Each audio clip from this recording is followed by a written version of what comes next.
Good morning, everyone. I am Imelda Ricohermoso of ACMI Makati, and this is our 1208th day of our Everyday God, which I entitled Why We Christian Exist. Our word for today that I'm going to share to you is taken from the book of 1 Peter chapter 2, verses 9 to 10, which reads, "But you are a chosen people, a royal priesthood, a holy nation, God's special possession, that you may declare the praises of Him who called you out of darkness into His wonderful light. Once you were not a people, but now you are the people of God. Once you had not received mercy, but now you have received mercy." Praise be to God.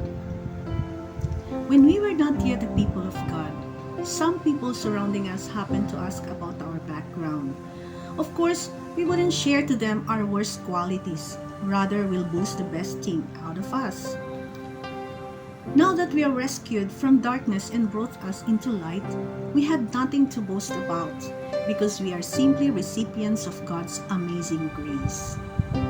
The good news, we get to let go of our worst and confidently step into God's best. In these verses, Peter paints a beautiful picture of the Christian life. He reminds us that we are not ordinary people, but a chosen people with a unique purpose. Let's delve into these truths and see how they can encourage and inspire us. First, a chosen people. We are not accidents, we are chosen by God Himself. This choice is not based on our merit of being smarter, wiser, and more righteous, but solely on His grace and sovereign will. It's a humbling and awe-inspiring truth that should fill us with gratitude. Second, a royal priesthood. Every believer, regardless of their earthly position, is a priest with direct access to God. We have the privilege of offering spiritual sacrifices of praise and worship. This is not a duty, but a joy and a responsibility. We are to live differently. We are royal because we reflect the Lord of Lords and the King of Kings. They are to see the reflection of God's character to us. How we treat one another, how these people see in us.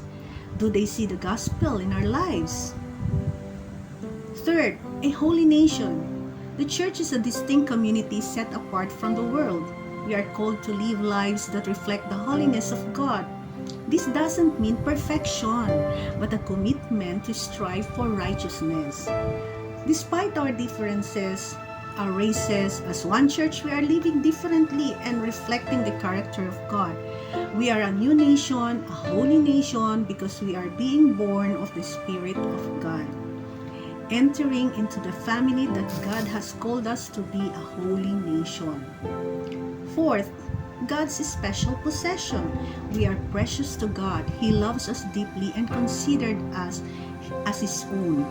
This truth should give us confidence and security, knowing that we are always held in His loving embrace.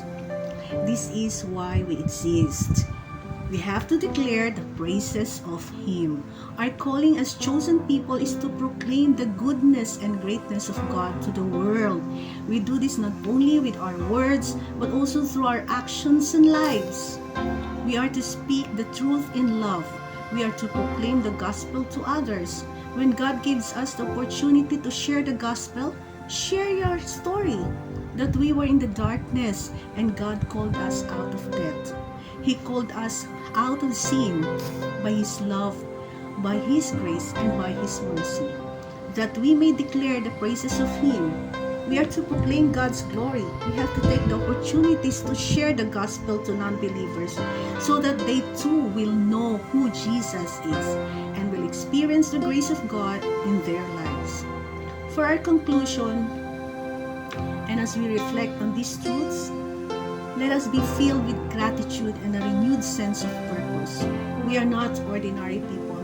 We are a chosen people, a royal priesthood, a holy nation, and God's special possession. Let's live worthy of this calling and declare His praises to the world. See us again tomorrow. God bless you.